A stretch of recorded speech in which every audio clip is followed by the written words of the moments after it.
Olá, pessoal! Sejam bem-vindos a mais um PodMap, o nosso podcast da Igreja Metodista. Isso mesmo, nós estamos aqui hoje com mais uma edição muito especial e já vou aproveitar para dar aquele recadinho que não pode faltar, né, Gabi? Sim. Curte o nosso vídeo, compartilha, comenta. Gente, entra no site da nossa igreja, fique por dentro de todas as programações, porque por aqui não faltam coisas legais, né, Gabi? Sim. Inclusive hoje nós estamos com um tema muito legal sobre o verdadeiro avivamento. E para falar um pouquinho sobre isso, nós convidamos hoje o Bispo Fábio. Seja bem-vindo, Bispo Fábio, tudo bem? Bom dia. Bom dia. Muito obrigado, é uma honra estar aqui com vocês, Cíntia e Gabi. Muito bem. Fala um pouquinho sobre o senhor, se apresenta para a galera, para eles conhecerem um pouquinho. Eu tenho 1,65 m, a altura do John Wesley. Só que John Wesley tinha muito cabelo, eu tenho pouco cabelo.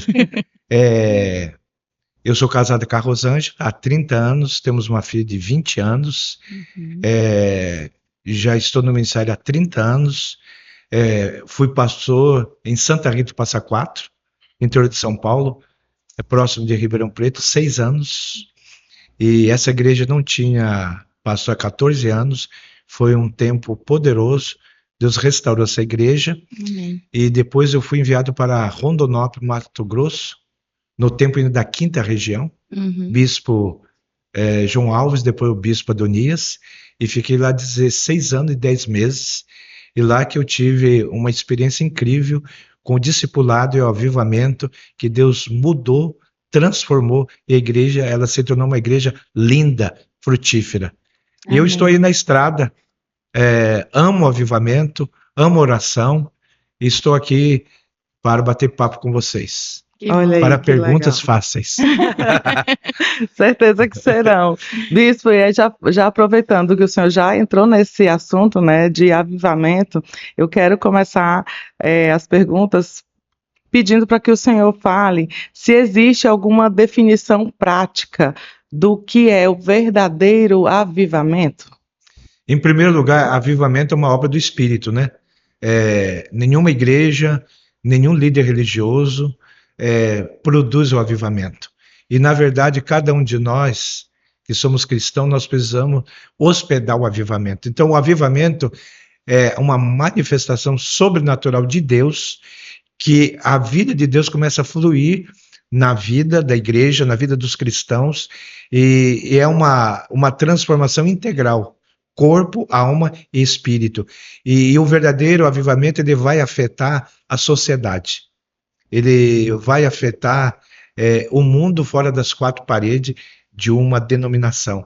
E como aconteceu com o movimento metodista, com John Wesley, no século XVIII, né? Porque não foi só salvação de almas.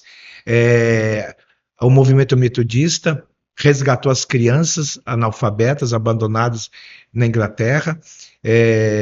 O movimento metodista se levantou contra o racismo, contra a escravidão. Então vemos que houve uma transformação de Deus na sociedade que evitou que a Inglaterra mergulhasse numa guerra civil. Então o avivamento é uma manifestação sobrenatural de Deus que toca todos os aspectos de uma cidade, de uma nação e das nações. Amém. E, bispo, quais são as características de uma igreja que está passando, vivendo por esse tempo de avivamento, né? As pessoas começam a ter convicção de pecados. Elas começam a ter a convicção de que elas precisam de uma vida de santificação. E elas vão renunciar ao pecado. Elas querem o caráter de Cristo. Então, essas pessoas começam a ter fome de Deus, sede de Deus, como eu preguei, né? Não adianta você ir num lugar, ter uma mesa repleta de comida maravilhosa, se a pessoa não tem fome. Então, as pessoas começam a ter fome de Deus, sede de Deus. E as pessoas começam a fazer uma entrega a Deus, não uma entrega superficial a Deus, mas uma entrega profunda. Ou seja, não precisa o pastor ser impositivo, forçar alguém a orar. As pessoas, de forma espontânea, começam a orar, jejuar, ler a Bíblia, ler bons livros, e porque o fluir de Deus está na vida delas. Então, a renúncia do pecado acontece. Então, a gente vê no tempo de John Wesley, os bares, os prostíbulos fecharam.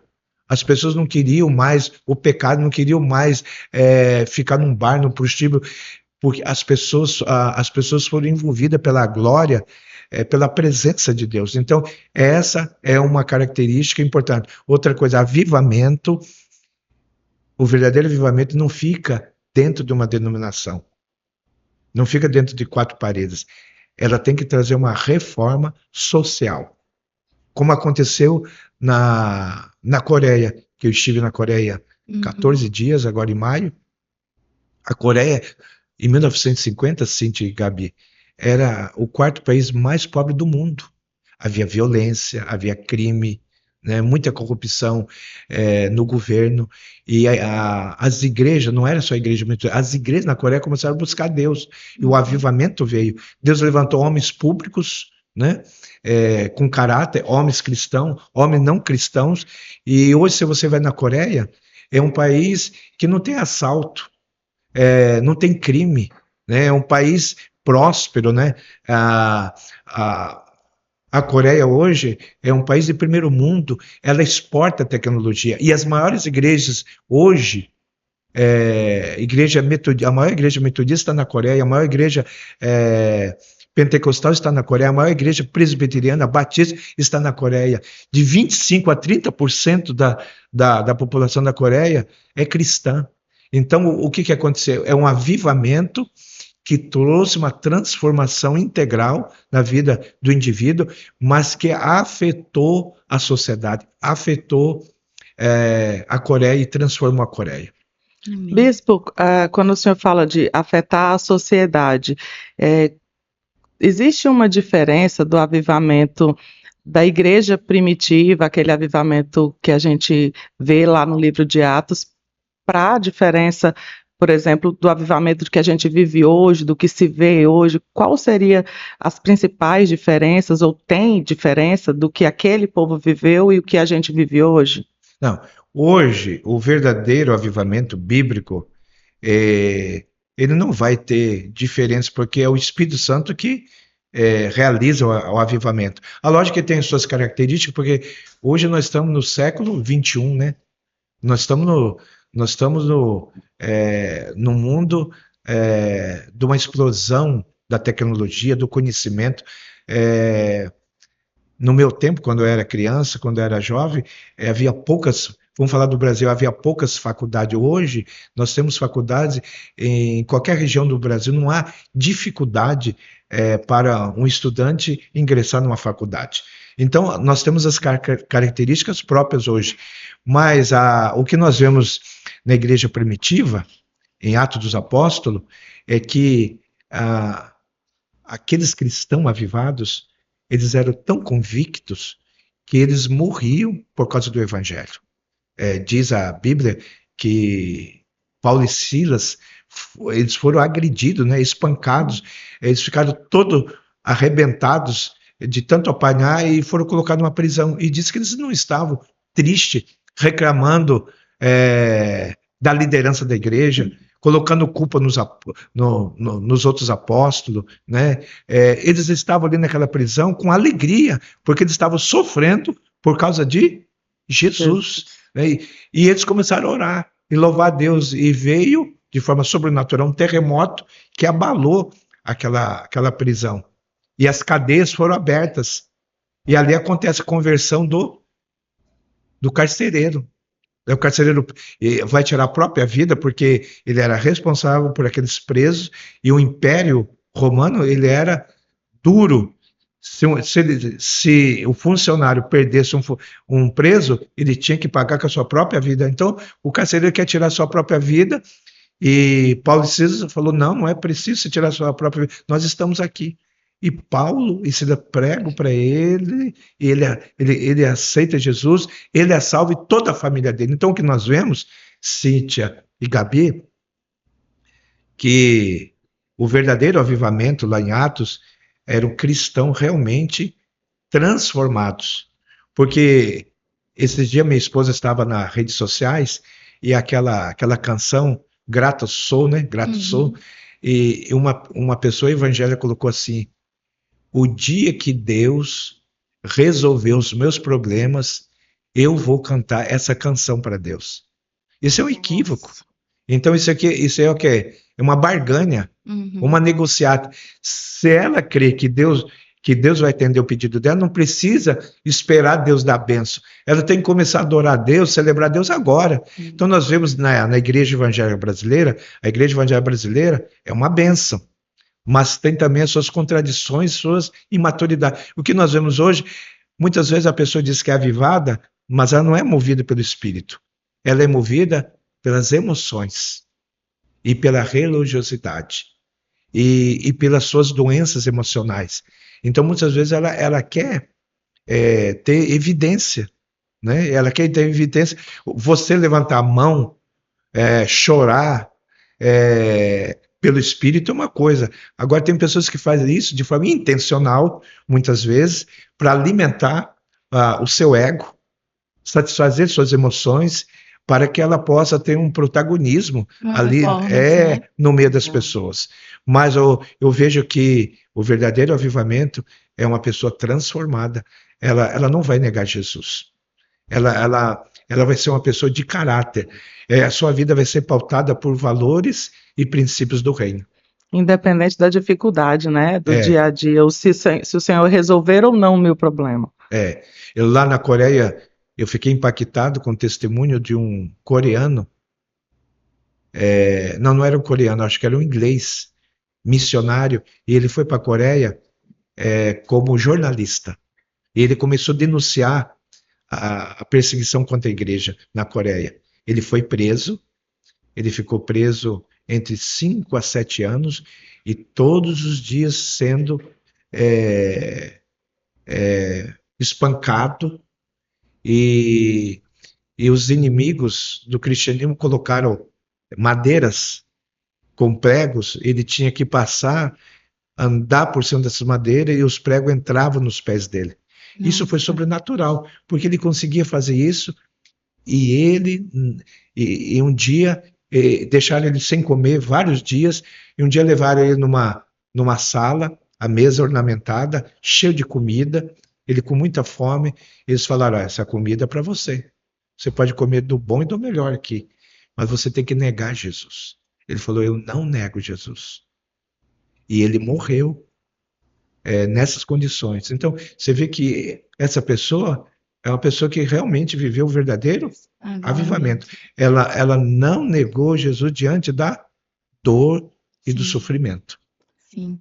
Eu ia até perguntar sobre isso, assim, né, Bispo? A gente falou um pouco sobre o avivamento da igreja, como o avivamento da igreja impacta também a sociedade, né?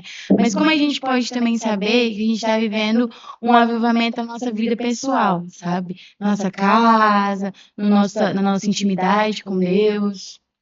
Em primeiro lugar, o avivamento ele tem que ser embasado na Bíblia, né?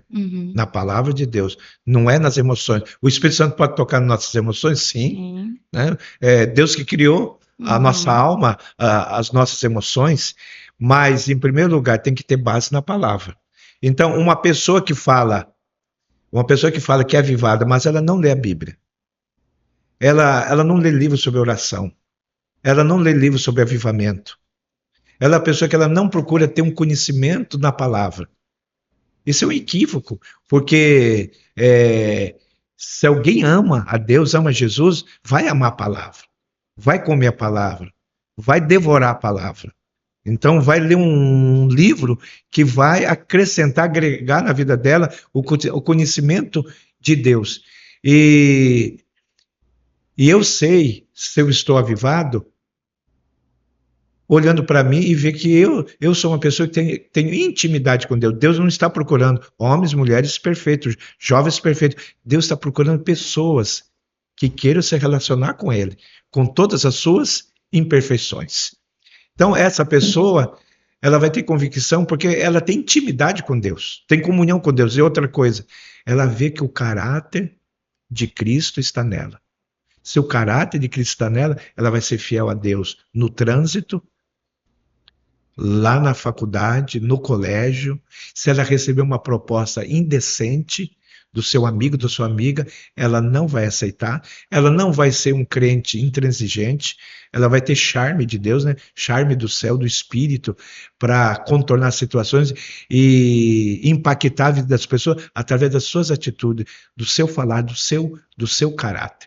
Então eu lembro de um teólogo luterano, o Dietrich Bonhoeffer. Ele foi morto pelo nazismo. Interessante, esse teólogo, ele foi embora, ele era alemão, foi embora para os Estados Unidos, fez medicina, se tornou um cirurgião, e quando surgiu o nazismo, ele falou, eu vou para a Alemanha,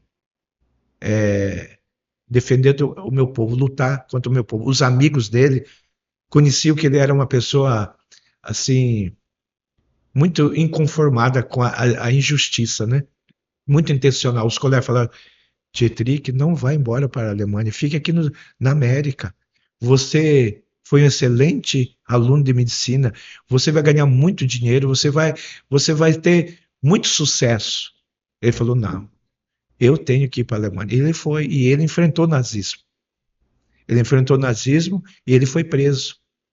E um dia ele estava na prisão, os pastores que aderiram ao nazismo chegaram na prisão para visitá-lo e perguntaram assim, Dietrich, o que você está fazendo aí dentro? Ele falou, eu que pergunto para vocês, o que vocês estão fazendo aí fora?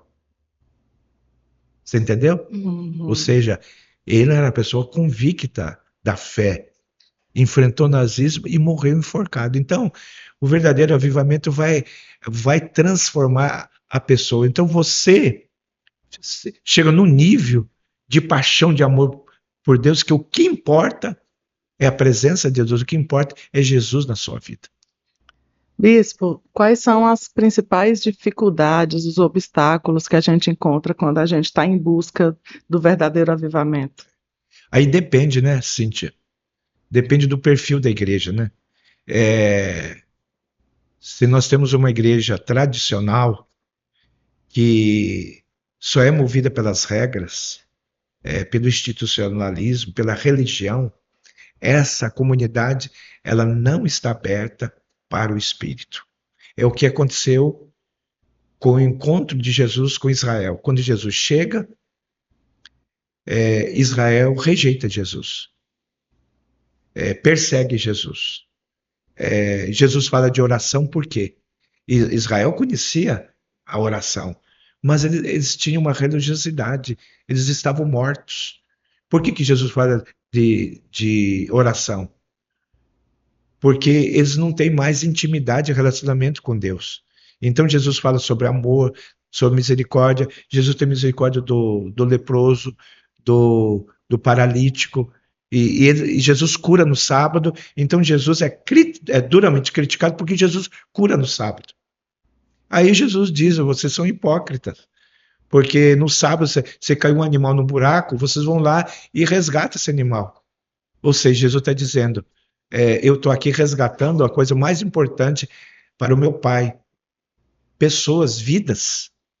E vocês estão me criticando, me perseguindo. Então,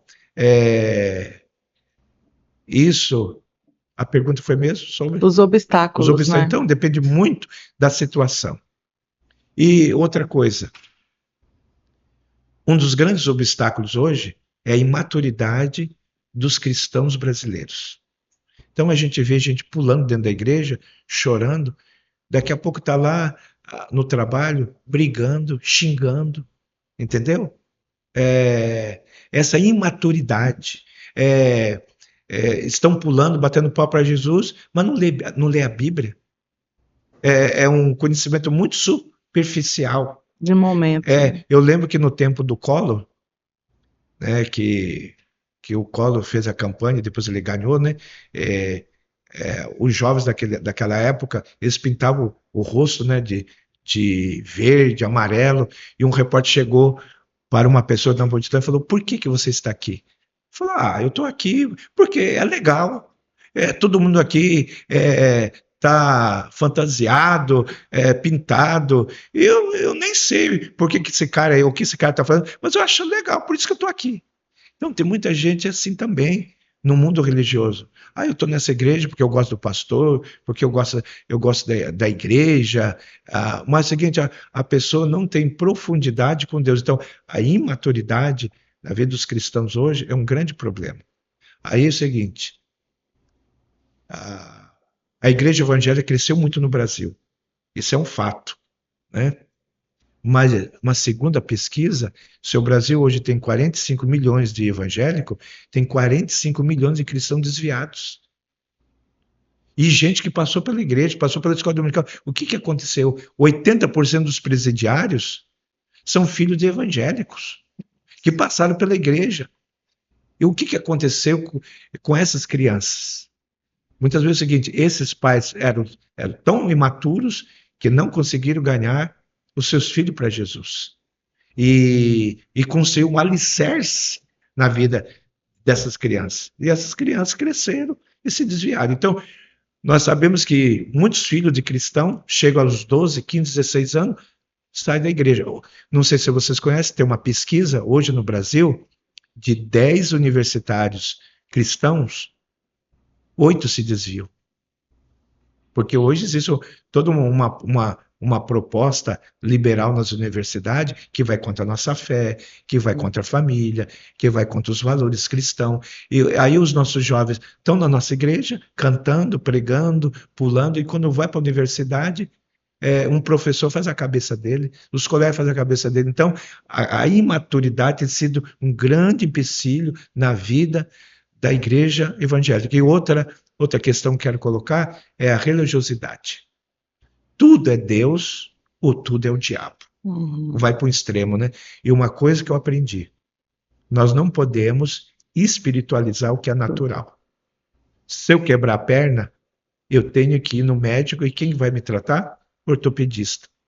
Se eu quero tratar meu coração, eu vou no especialista, cardiologista. Então, eu não posso espiritualizar o natural, mas eu também não posso naturalizar o espiritual. Ou seja, eu como cristão não devo viver na igreja, na terra, apenas na perspectiva natural, apenas na perspectiva terrena. Nós somos sobrenaturais, sabe? Então tem que haver um equilíbrio do natural e do espiritual. Então eu estou aqui num corpo natural, mas eu devo hospedar o natural. Eu tenho que hospedar o Espírito Santo, a presença de Deus. Então o que vai acontecer? As pessoas serão impactadas. Então, é um absurdo um cristão não viver o sobrenatural, negar o sobrenatural. Então, eu creio no sobrenatural, eu preguei para vocês esses dias, devemos ser provocadores do avivamento. E não precisa de algo assim, algo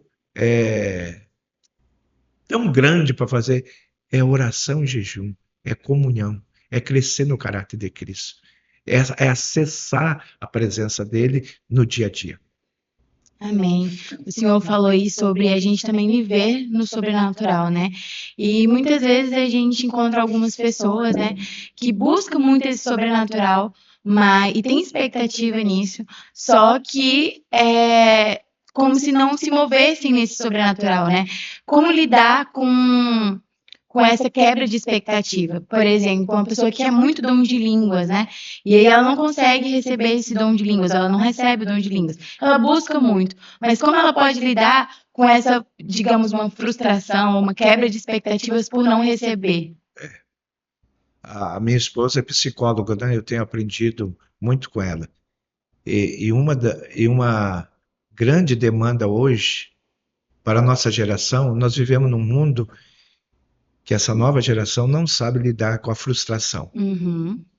Sim. A frustração, ela faz parte da vida humana, né? Nós não vamos aqui entrar na questão, mas Moisés não entrou na terra prometida, né? Mas ele não morreu perdido. né? Alguns dizem que Elias, Deus tirou Elias, né? Porque teve coisas que Elias não fez. Ele colocou Eliseu, e Eliseu foi usado por Deus, e Eliseu fez o dobro de milagres de Elias. Mas Elias, ele foi arrebatado num carro de fogo, né? Imagina. Ah, que privilégio, né? Eu sou sobrenatural. Sim. Então, quem quer o dom de língua, dom de conhecimento, dom de visão, dom para realizar sinais e prodígios, dom para tocar um instrumento, louvar a Deus, só tem um caminho: é você buscar Deus. Uhum. E não deixar essa frustração acontecer. Por exemplo, eu recebi o dom de língua depois de uma busca. Mas sabe o que eu fazia? Eu sempre ia na frente para receber oração, para receber o dom de língua. E eu não desisti. E um dia, eu lembro que foi em 1984, numa manhã que um pregador bem avivado estava pregando, ele chamou todas as pessoas à frente para ele orar. Dessa vez eu não fui. Eu fiquei no banco, mas fiquei orando, acessando que eu queria o dom. Aí eu comecei a sentir um calor, um fogo fluindo. Daqui a pouco comecei a falar em línguas. Então, tem que perseverar. A gente não persevera aqui na Terra? Sim. A gente persevera para comprar um carro, a gente persevera para comprar uma casa, a gente persevera para fazer uma pós-graduação, aprender um idioma. E por que com as coisas de Deus, qualquer obstáculo que aparece, a gente quer desistir, né? E a gente começa a se fazer de vítima. Ah, Deus não me ama, Deus me rejeitou, Deus não me enxerga. Então, isso aí mostra imaturidade. Sim. Tá? Imaturidade. Então, a pessoa que quer qualquer dom, ela tem que perseverar. Vai chegar o seu dia. Eu li o livro do Bill Johnson. Vocês conhecem o Bill Johnson? Uhum. O Bill Johnson conta que ele foi com uma equipe de pastores da igreja dele, da Califórnia, visitar o avivamento que estava acontecendo no Canadá, em Toronto. Ele foi e ele viu pessoas caírem na unção. Com ele não aconteceu nada. Ele voltou para a igreja dele, mas ele queria o sobrenatural. E ele orava para as pessoas serem curadas, e Deus curou algumas pessoas, muito esporadicamente. Quando ele voltou para a igreja dele, ele começou a pregar sobre avivamento, começou a orar pelos enfermos. Daqui a pouco Deus começou a curar muita gente, curar cego, curar surdo, curar canceroso. Começou. Então, você vê, não é do meu jeito, não é do meu tempo. Então, o Bill Johnson foi lá, ele não caiu na unção. Ele não viu um anjo, ele não teve uma visão aberta, não aconteceu nada. Mas ele acessou o que estava naquele ambiente profético para ele. Então, ele voltou para a igreja dele, as coisas começaram a acontecer. Então, Gabi, tem que ter fé, perseverar, porque Deus é fiel e justo e Ele quer manifestar os dons dele na nossa vida. Amém. Até porque não é que não aconteceu nada, né? Ele viu, vivenciou aquele momento e ele levou aquilo para a igreja dele, e na igreja dele ele conseguiu vivenciar aquilo, né? Isso é muito real, porque eu lidero adolescentes, né? E as meninas que estão saindo da adolescência ali, né?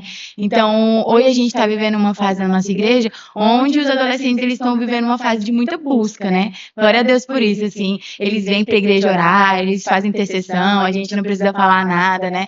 E hoje a gente consegue ver um toque muito grande, né? Na vida deles. Mas já veio muitas meninas para mim falando: nossa, eu tô vendo fulano sendo tocado, eu vi fulano falando em línguas, né? Por que nada acontece comigo? Será que Deus não me vê?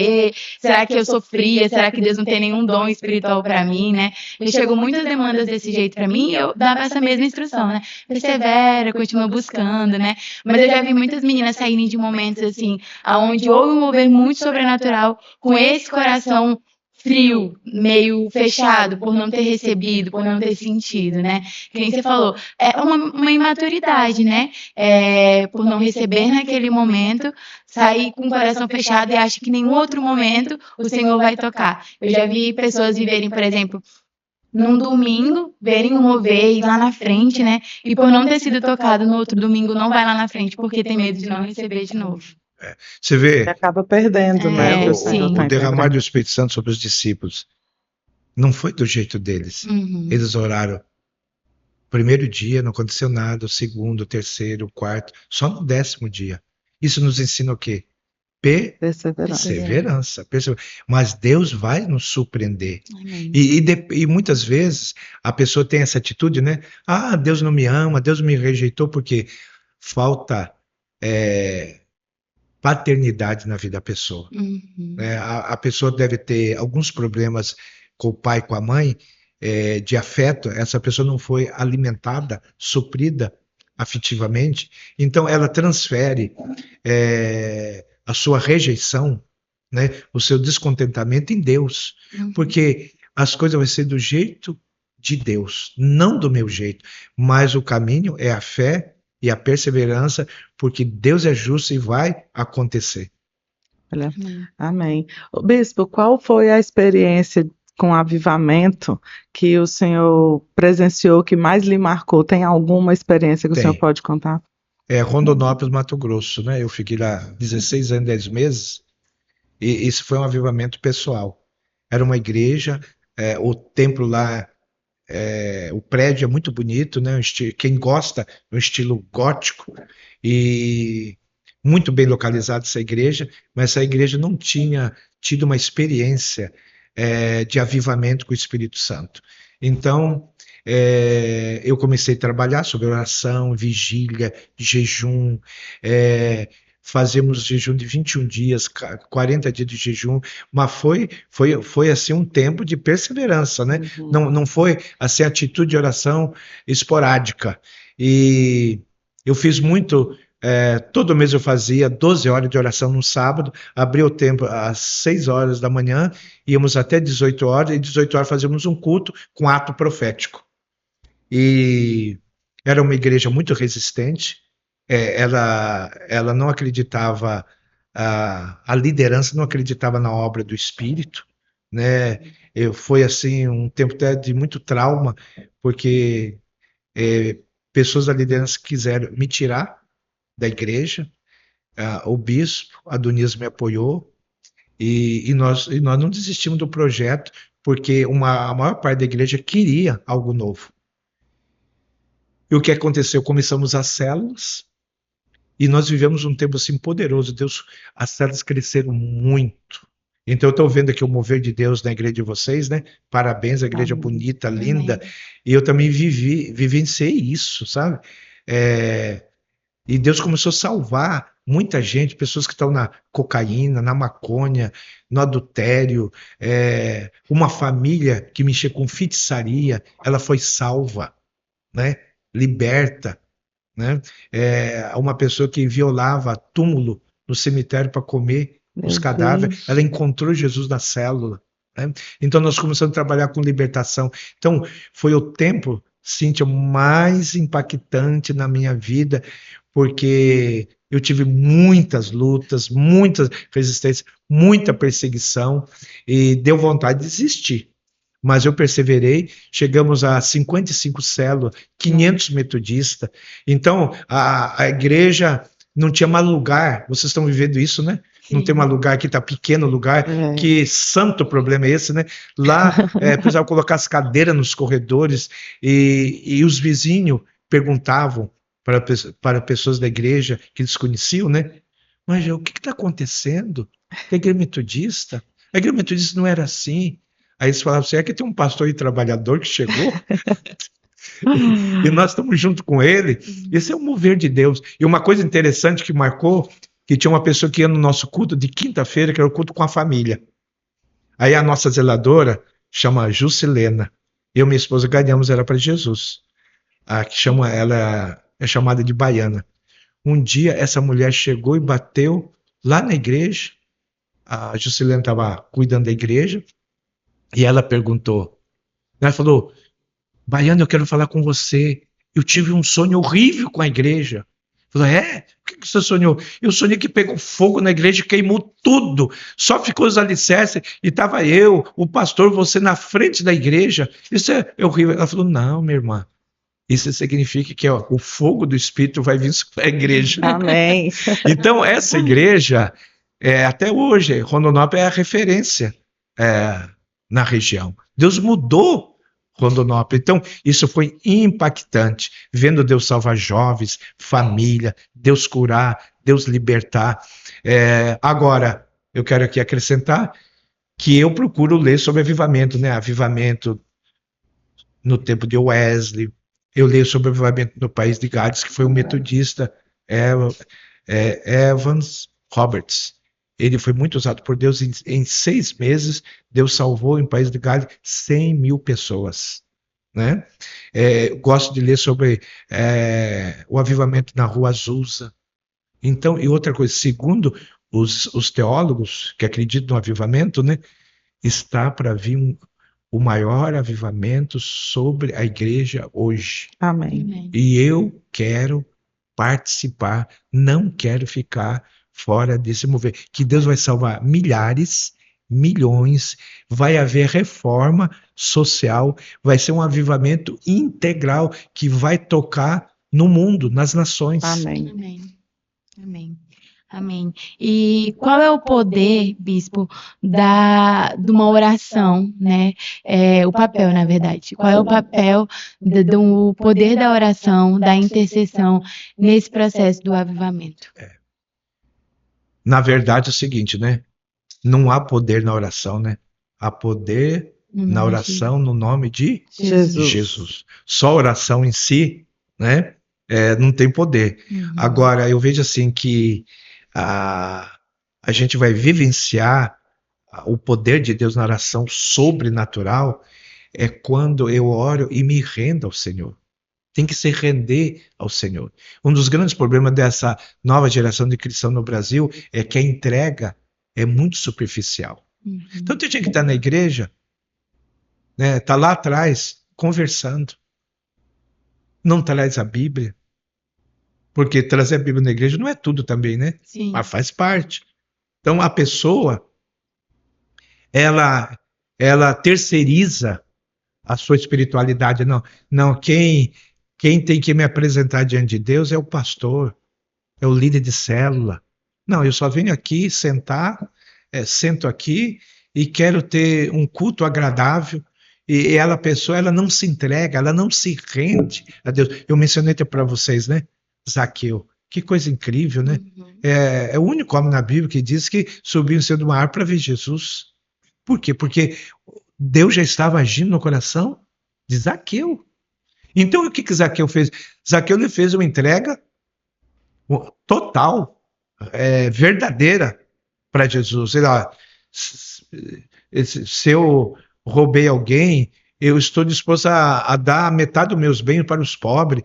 E se eu roubei alguém, defraudei alguém, eu quero ressarcir 4 vezes mais. Você vê, houve uma conversão real. Então, a entrega na oração é uma chave espiritual. Eu me entregar a Deus. E outra coisa, o Espírito Santo é o nosso companheiro, o nosso intercessor. Aquilo que eu não consigo expressar corretamente diante de Deus, o Espírito Santo ele vai interceder por nós. E diz Paulo, Romanos 8, 26, que nós não sabemos orar, né? E que o Espírito Santo vai interceder por nós e vai nos ajudar nas nossas fraquezas. Olha que coisa interessante, não é na nossa força. O Espírito Santo vai nos ajudar nas nossas limitações, nas nossas fraquezas. Olha que coisa extraordinária. O Espírito Santo ele está para me ajudar na oração. Então, mas a entrega profunda, né? A questão de se render a Deus, isso é uma chave espiritual na oração. Amém. Bispo, e aproveitando, né, o senhor falando sobre ler bons livros, estar buscando por esse avivamento, vamos aproveitar para falar aí do poder da expectativa do livro que o senhor escreveu. Conta pra gente do que se trata e que ferramenta poderosa é essa. Então, você que vai assistir esse podcast, né, esse aqui é o meu livro, meu primeiro livro. Eu tenho 6 títulos que Deus já me deu para escrever. Eu já estou escrevendo o segundo livro, que vai ser Aceleração Profética, Vivendo o Sobrenatural na Terra. Eu já escrevi 2 capítulos. Então, esse livro, como eu dei testemunho aí no congresso, eu sempre me senti improvável para escrever um livro. Quando Deus falou que eu ia escrever um livro, eu falei, Deus, eu escrevi um livro? Então eu mesmo não acreditei. Aí Deus foi. A gente é cabeça dura, né? Deus tem que usar várias pessoas para ir falando com a gente, despertando, conscientizando a gente, né? Aí Deus usou outra pessoa para dizer que eu iria escrever um livro. E eu quero contar da experiência que eu tive em São Paulo, em Santo André, que um pastor que se chamava no profético, o pastor Eide, que é um americano, ele tem uma comunidade lá em Santa Catarina, Florianópolis. Ele teve uma visão comigo. Ele teve uma visão, eu escrevendo livros. Ele falou, o senhor tem muita experiência, o senhor tem que escrever o livro. Aí eu voltei para Porto Velho. Não, aí eu também fui participar de uma conferência profética e o preletor falou, olha, Deus está aqui liberando unção para escrever livros. E eu tomei posse. Por isso que é importante a gente valorizar a palavra profética, crer e tomar posse. Só que esse livro não caiu assim do céu, né? Sim. Deus trouxe o entendimento, Deus trouxe a inspiração, mas eu tive que pagar o preço. E orar, jejuar, ouvir várias pregações sobre oração, sobre jejum, ler sobre avivamento. Eu comprei vários livros sobre avivamento e li para mim ter conteúdo para escrever. Aí eu fui assistir uma conferência sobre avivamento no YouTube. Olha que coisa, no YouTube. O pastor americano pregando naquela conferência lá em São Paulo, eu lá em Porto Velho, na minha casa, assistindo. Eu, pregador muito avivalista, pregando sobre o tema, a expectativa por Jesus. Aí eu tive um insight, né? Aquilo caiu no meu coração. E Deus me deu esse título, o poder da expectativa. Por quê? Porque nós precisamos viver na terra com expectativa. Tanto com a nossa vida pessoal, com a nossa família, boas expectativas com os nossos projetos, né? Boa expectativa com a nossa igreja, com o nosso país. Mas nós precisamos viver uma expectativa na perspectiva do poder de Deus, do sobrenatural. E aí eu escrevi 2 capítulos e parei. Como eu relatei para vocês no congresso, eu estava lá no sul de Rondônia, orando pelo povo, uma irmã chegou gritando comigo, cadê o livro? Cadê o livro? Cadê o livro? Eu me assustei, né? Eu falei, eu estou escrevendo. Eu falei, escreve logo esse livro, escreve logo esse livro. Aí, o ano passado, eu fui visitar essa igreja, essa irmã metodista, contei para ela, né? Como Deus a usou. Ela falou, ó, bispo, e não é só esse livro, vai ter mais livros ainda. Amém. Amém. Então a gente já está caminhando para o fim, mas antes da gente se despedir, né, Bispo Fábio, eu gostaria que você deixasse um recadinho para o pessoal que está nos assistindo, né, encorajando eles a viver esse avivamento, tanto na igreja quanto na vida pessoal de cada um deles, né? Aí o senhor pode olhar para cá Posso? e deixar um recadinho para cada um, tá bom? Eu me lembro aqui de que aquela mulher viúva, que o marido dela era profeta, né? Ele morreu e deixou dívida para ela. E ela teve um discernimento, ela bateu na porta certa, ela foi na porta do profeta Eliseu. Falou, olha, o teu servo, que era meu marido, morreu e deixou uma dívida, e agora os credores querem levar os meus filhos. E diz lá que ele deu toda uma orientação para ela, né? Para ela pegar vasículos vizinhos, né? E o pouco do azeite que ela tinha, e colocando, e ela foi obediente. Ela teve fé. Então ela entrou no quarto com os filhos. E aconteceu sobrenatural. Deus multiplicou o azeite. Aí chegou um momento que ela pediu a vasilha para o filho, e o filho respondeu, acabou as vasilhas. E o azeite parou. Aguarda uma coisa. O azeite nunca acaba. Amém. Ele para porque a igreja para de buscar.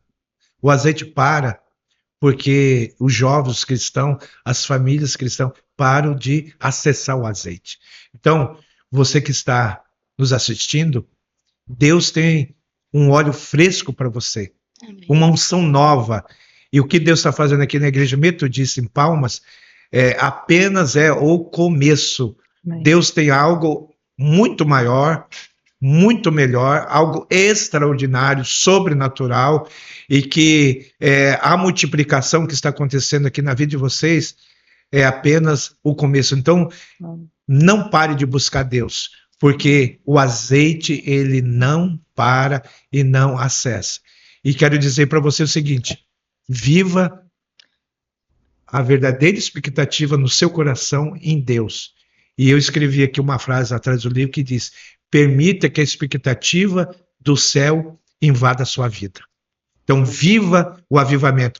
Está vindo aí um grande avivamento. Vamos participar de Se Mover. Um abraço e Deus te abençoe. Deus abençoe o pastor Everson, toda a liderança aqui da Igreja Metodista em Palmas. Amém, amém. Eu recebi tudo, viu?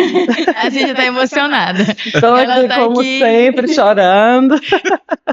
Bispo, muito obrigada mesmo. Que Deus continue usando o Senhor dessa forma tremenda. Grande honra nossa, né, em poder bater esse papo com o Senhor. Amém. Obrigadão. Eu espero que você tenha aproveitado, recebido, tomado posse de todas essas palavras proféticas que foram liberadas durante esse episódio. Tá chique demais. Gabi, muito obrigada pela presença. Obrigada, Cíntia. Obrigada, Bispo Fábio. E até a próxima. Até, gente. Tchau, tchau.